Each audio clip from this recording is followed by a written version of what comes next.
Hi, it's Lauren. Welcome back to my craft room. I'm really excited to have you here today for another video.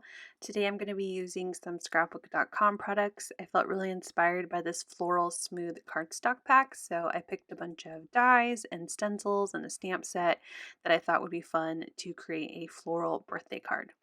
So I'm going to start with a sheet of green from that A2 paper pack, and I'm going through my distress oxides to kind of figure out which green I liked best to add some details with a stencil. And I went with crushed olive. I'm going to grab my dashed 6x8 stencil, and in order to keep everything in place, I used my dotted tape runner to apply some adhesive behind the green piece of cardstock, and then I'm using my little magnetic device to keep my stencil in place. Using a domed foam applicator, I went ahead and added that crushed olive to my green cardstock using that stencil. And now I'm going to grab my Fawn gold stencil paste and add a little bit more detail to this background using this stencil. I figured out where the stencil went over the green lines that I colored in and then offset it. So it would be a gold kind of dashed line with a green drop shadow. I hope that makes sense. You'll see when I'm done here applying all of this gold stencil paste. I went ahead and just went all the way down, wiped off any excess, and then I'm going to go wash my stencil immediately so I don't get any residue left on my stencil. So once I'm done washing off my stencil, here you can see I'm pulling it off my Make Art station, and you can see that gold and that green dashed line on my green cardstock. So while that's drying, let's get to working on our details for our card. Using that same floral paper pack, I'm going to pick two shades of pink and I'm going to die cut them using that shape die. And this is called Heartfelt Wishes. That's also available in a combo set with a stamp set, so you can check that out as well if you are planning on doing some shopping for scrapbook.com. So here are those two die cut hearts with the banners. I'm not going to use the banners for this card, but I love that it's one piece, and there's also a banner die if you saw that you can do some layering with a sentiment. Now I'm going to die cut some sprigs using some greens from that floral cardstock pack, but I grabbed my Slimline this time so I can try to cut out a few of these sprigs. I was able to cut out 3 per Slimline, and I only use a few of them. I'm going to save the rest for a future card, but thought I would show you that I kind of puzzle pieced everything onto that Slimline piece of cardstock and die cut out those sprigs. Next, we're going to stamp our sentiment, and I'm going to stamp Happy Birthday. It's quite larger than the banner on the heart, so I'm going through and I see that I can kind of makeshift my own rectangle die cut using my Slimline nested dies. This is my first time using them, so as you can see, I'm having a little trouble getting that die off of the paper. It's super sturdy tape on this packaging, but once you use the die once, it's a lot easier to pull it back off the tape. So I'm going to grab a clear block and I'm going to put the happy birthday sentiment on my clear block, and I'm going to be using my VersaFine and Onyx black to stamp this onto some scrap white cardstock. Once that's done, we'll work on die cutting that out. So I'm going to start by lining up this Slimline die to the left of my sentiment, making sure to get it centered, and I'm going to use some mint tape to keep that die in place while I die cut it out. And here you can see it goes very far on the right. So now I'm going to just flip my die over, or move my die over, and line it up so that way the original die cut will fit snug into the top and bottom of that Slimline rectangle, and then line up the right side to where I want it to cut out, again using mint tape to keep that in place. And there you go. We have a rectangle that was made to fit around my sentiment. Now let's start gluing. There's a lot to glue on this card. So first I'm going to layer the lighter pink heart on top of the darker pink heart. Again, doing kind of a drop shadow effect with these two, just like I did in my stencil background. I'm going to glue those together using my Smart Craft Glue from scrapbook.com. And then I'm going to figure out how I'm going to layer my sentiment on next. So I'm going to go ahead and grab my 1/4 inch foam tape because I want there to be a little bit of dimension on my card. And when I was getting ready to figure out how I was going to glue my sentiment down, I noticed that you could still kind of see the banner peeking out on the side. So just use my little scissors to trim that off real quick. So again, grabbing that 1/4 inch foam adhesive, and I'm going to place it onto the heart where the banner is, and then using my grid mat, trying to get that sentiment centered onto where the original banner would be on that heart die. Once I have that down, I'm going to weave the sprigs around my heart and around my sentiment. I want it to kind of look like a bouquet of these little green sprigs are coming up out of the heart. And once I have it kind of figured out, I did fast forward to this part because I will show you how I glued everything down. So originally I had these sprigs kind of coming up out of the left side of the heart, but they were all bunched up on top of the heart, and I wanted to hide it behind the heart instead. So I'm just going to use my smart glue and add a little bits of glue in different spots to keep that sprig in place on my heart. And just making sure that I have the bottom part of my sprig hidden behind the heart, so you can't really see where the sprig starts. I hope that makes sense. And anything that is showing outside of the heart where I don't want it to be, again, just using my scissors to cut that away. So now that I have one of my sprigs on the right kind of weaved in and glued down, I'm going to do the same thing on the left, making sure that my leaves don't accidentally cover my sentiment.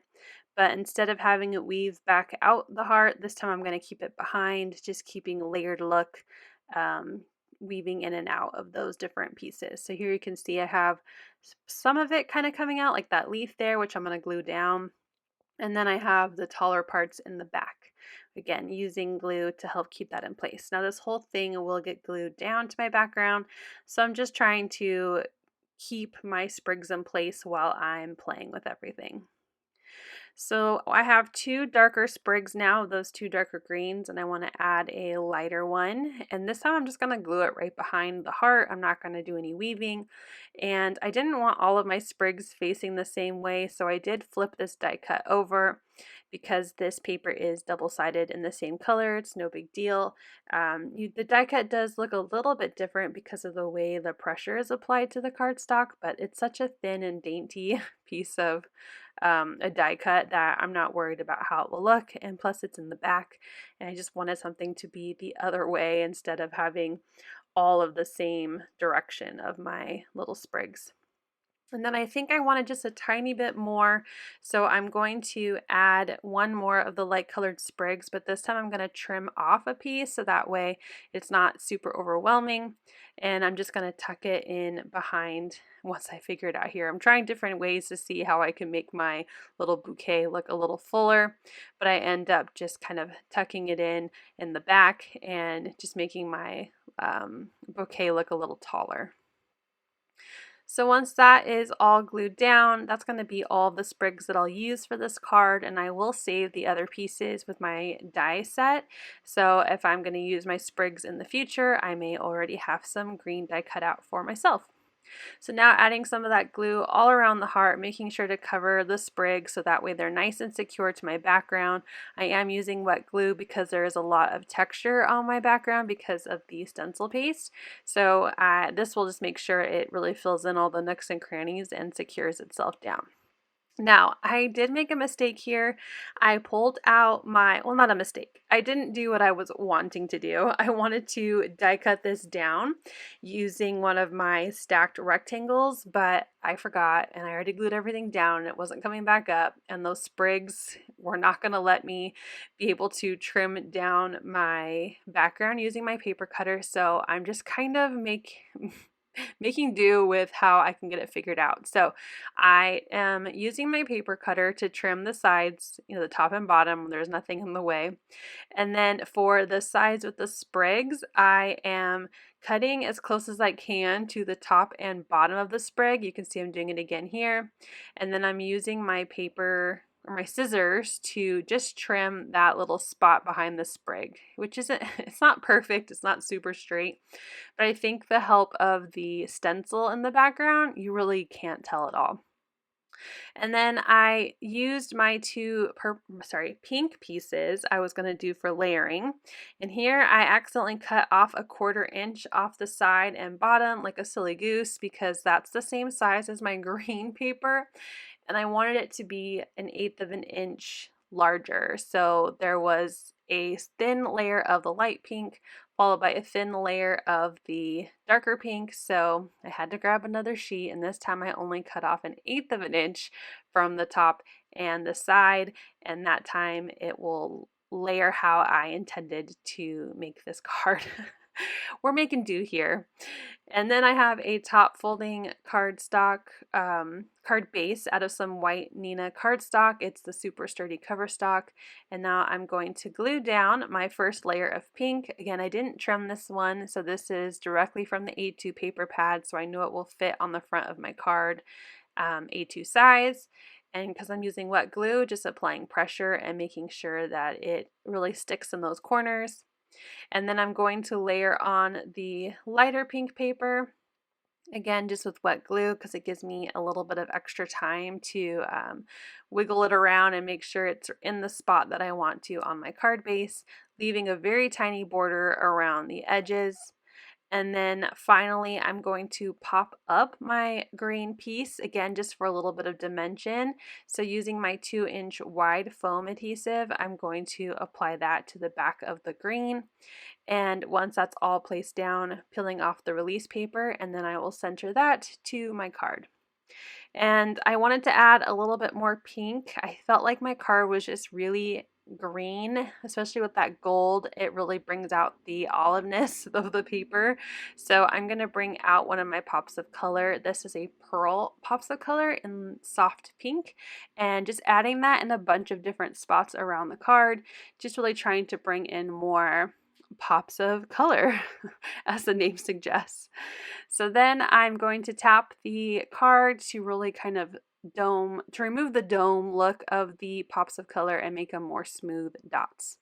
Here is a final look at my card. There were a little bit of twists and turns making this card, but I think it turned out really nice. I love the colors and the bouquet feel. Thank you so much for watching. I hope you'll click like, and if you're new here, I hope you'll subscribe and come back. As always, you can find everything I use down below in the description box. Thank you and have a wonderful day. Bye!